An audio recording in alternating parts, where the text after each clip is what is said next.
Hello and welcome to another episode of Unstuck with Hypnopunk, Transformation with Edge, and today's episode is entitled The Hero's Journey. How Hollywood and best-selling authors have literally cracked the code, or stolen the code, from a man called Joseph Campbell from about the 1930s. On your life, on my life, on the narrative that runs through each movie that you're inspired by, whether it be that Harry Potter, The Matrix, Star Wars, or any kind of superhero movie, even The Wizard of Oz. And how this narrative runs throughout all of our lives and joins us all. And when you understand the narrative, how you can start to understand your life better and reframe challenges in your life. All that to come.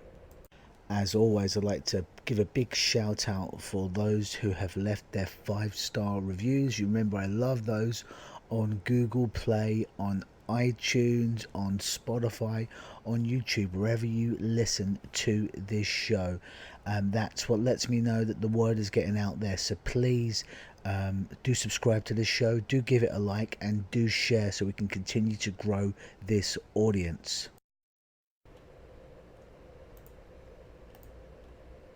The hero's journey, it's a story we've seen many times over. An unlikely hero embarks on a journey that they've been thrusted upon them. Along the way, the hero makes some allies and enemies, maybe even falls in love. At the outset, they become stronger and wiser than they were when they embarked on the journey. No matter what genre or setting of the story, the central narrative follows the hero's journey structure.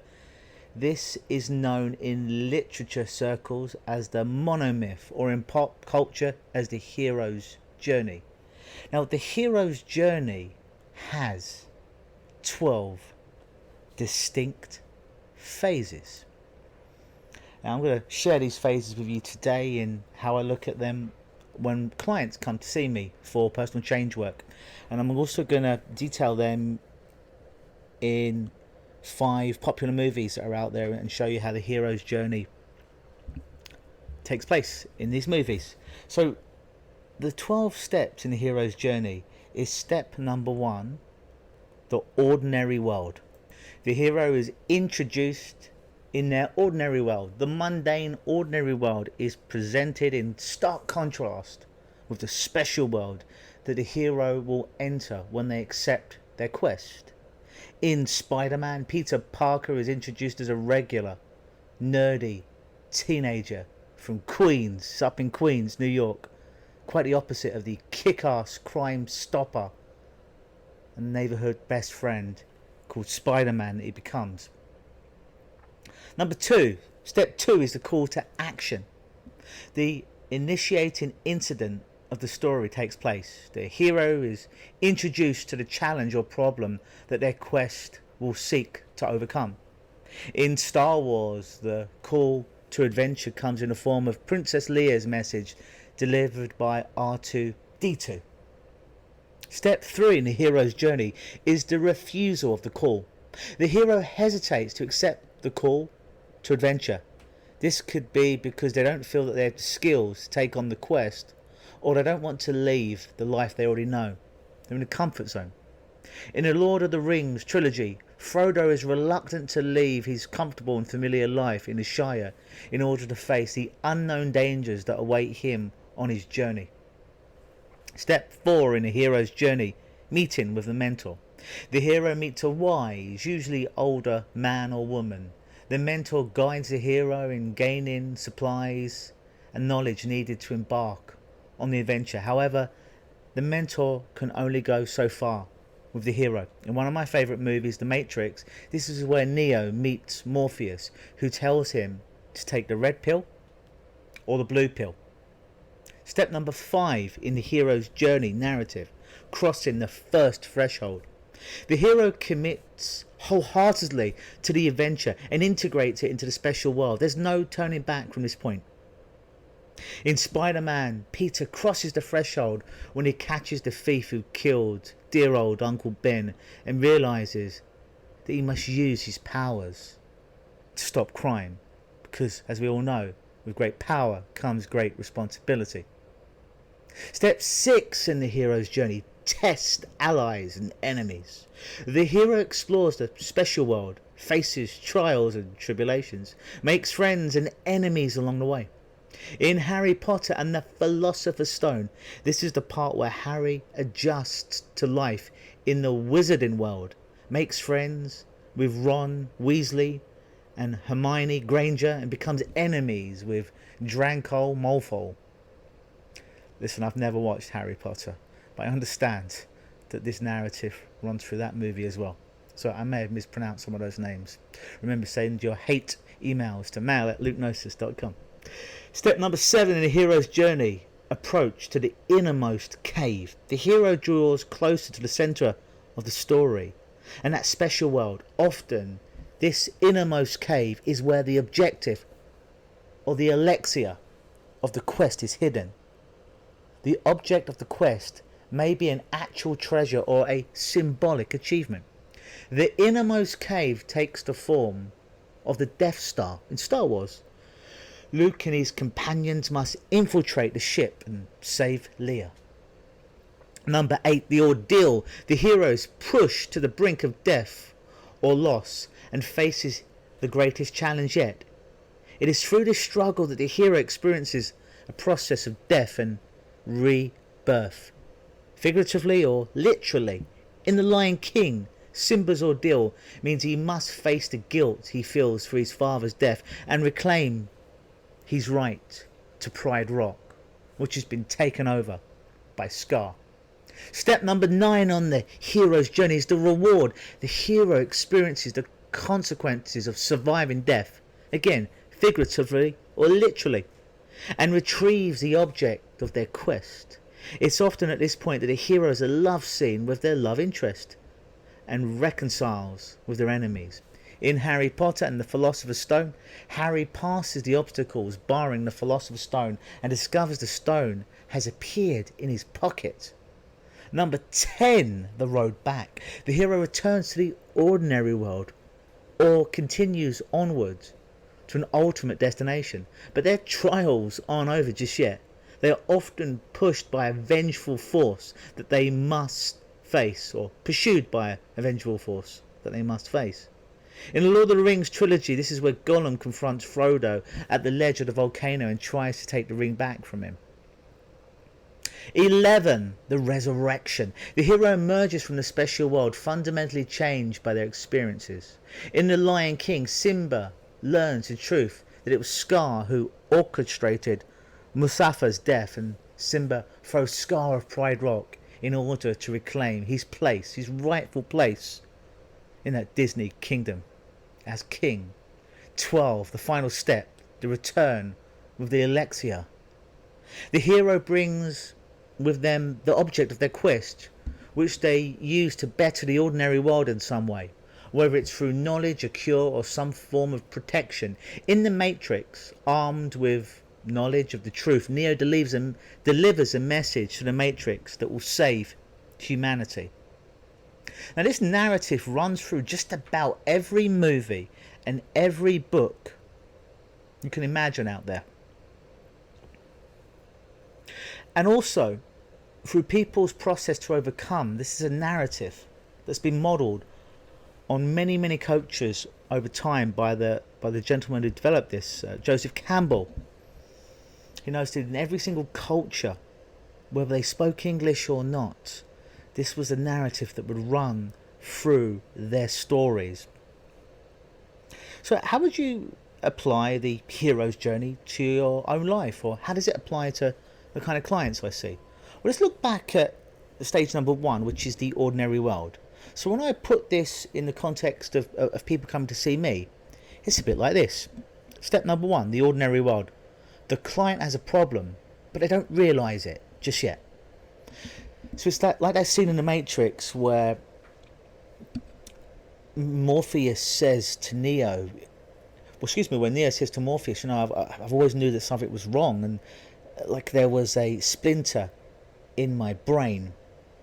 You probably know that there's something wrong at step 1, but you don't quite know what it is, like that splinter to your brain. That's when most clients come to me. Step one is they've got a splinter, metaphorically, in their brain. Step number two is the call to adventure. The client realizes they have a problem and they need to do something about it. Number three, refusal of the call. Client is scared or they procrastinate. They refuse to give up their comfort of the problem. Now, that might sound a little bit weird, but no matter what the problem is, the longer the client's had the problem, on some unconscious level, there's a level of comfort, the level in which they know. If client has back pain, chronic back pain, they've had it for 30 years, even though of course they don't want it consciously, they're kind of on some level comfortable with it. Or the client has been suffering from the symptoms of depression for 10 or 15 years. Of course, consciously they don't want it, but unconsciously they've got used to this. The biochemistry, their physiology, their thoughts and feelings have got used to this.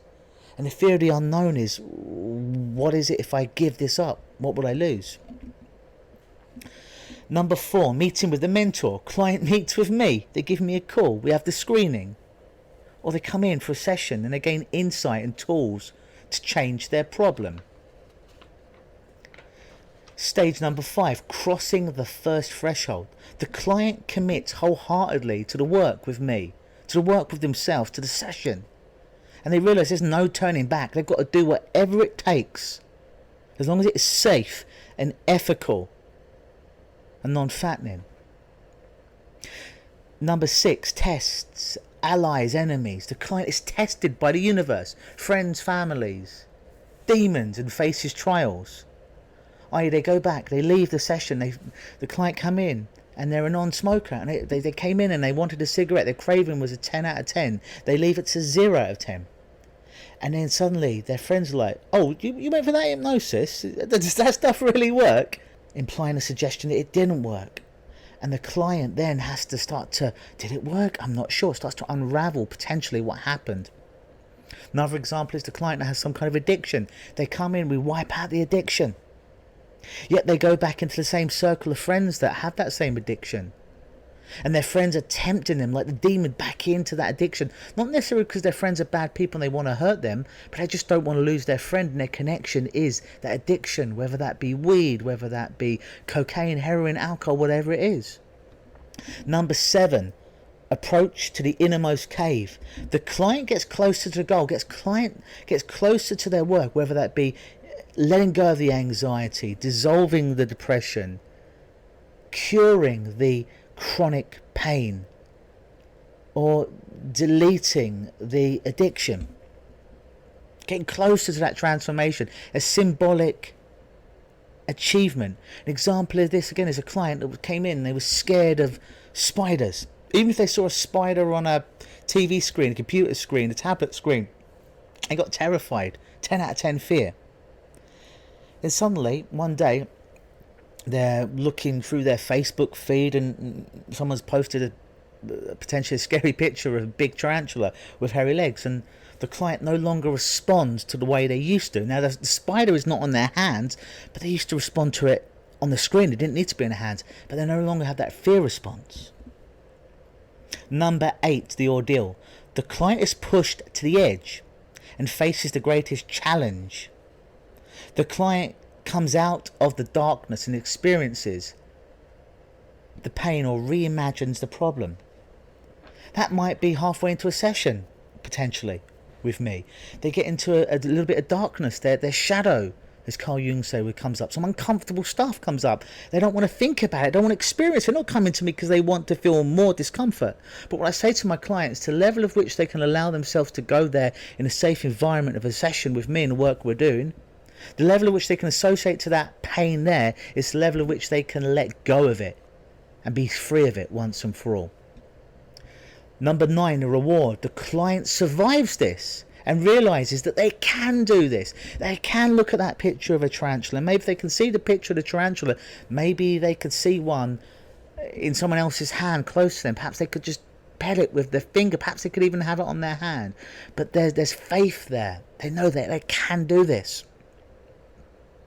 Number 10, the road back. The client goes back to their life. They leave the therapy room, for want of a better word.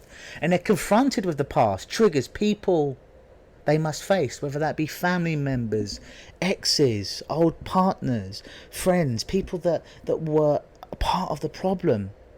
They always say a great way of testing just how evolved you are, if you've done a lot of work on yourself, you feel you've done a lot of work, a lot of meditating, a lot of hypnosis, a lot of therapy, you really want to test yourself, go and be around your family, your mum, your dad, your siblings, over Christmas, Thanksgiving, Canada Day, and that will test you to your brink of just how much you've changed. Number 11, the resurrection. The client emerges from the sessions, our work together, changed by their experiences. They know it's gone. Not having the panic attacks anymore, not having the craving for sugar anymore, not finding that cigarette unconsciously in their mouth anymore. They're on the other side. And step 12, the return to Alexia. The client brings back their changes, whether that be symbolic or some tangible change, and they bring that back to better the world, cure some form of protection, carry some form of protection, a message with them. This is often times when I tell my clients, don't tell your friends, your family about the work we've done together. When you know that this has worked, and it's worked now, because you feel that gone, and your partner, your friends say, hey, I haven't seen you smoke. You were smoking 50 cigarettes a day. What's going on? A second time I've been around you and you're not smoking. That's when you tell them about me and the work we've done. Or the client or the partner or friend that was so used to you having that back pain that you had for many, many years. Don't tell them about me. Don't tell them about hypnosis. Just have resistance to it. But when people see you living your life pain-free, they're going to ask you, hey, what happened to your back pain? I've been around here a few times now and you haven't complained about it. That's when you tell them about me and the work that we've done together. Or when you start to lose weight and someone hasn't seen you for a while, but it's like, John, you lost a lot of weight. Was it you on some kind of diet? That's when you tell them about me and the kind of work that we've done. That's the Excelsior. That's how you spread the word. That's how you spread the message coming back. So that's how the hero's journey, I've translated it into what it looks like with me and working with clients and the kind of change that they go through. If there's something in your life that's been causing you to feel stuck, be that in your health, be that in your relationships, be that in your career, and you're not quite sure how to fix it or where to turn, but it's getting to a point where you've got to do something about it because it's causing you some kind of pain, be that physical, be that mental, be that emotional, then please do contact me on mail at LUKEenosis.com. Mail, M-A-I-L, at LUKEenosis, LUKENOSIS.com, and request a 30-minute complimentary Unstuck session with me, either over the telephone or over some kind of video messaging. And please understand, this is not a free therapy session, this is not a hypnosis session, anything like that. It's an opportunity to have me in your corner for 30 minutes to brainstorm some ways that potentially I can help you to pull yourself out of that hole that you're in, to take your life to the next level. Always believe.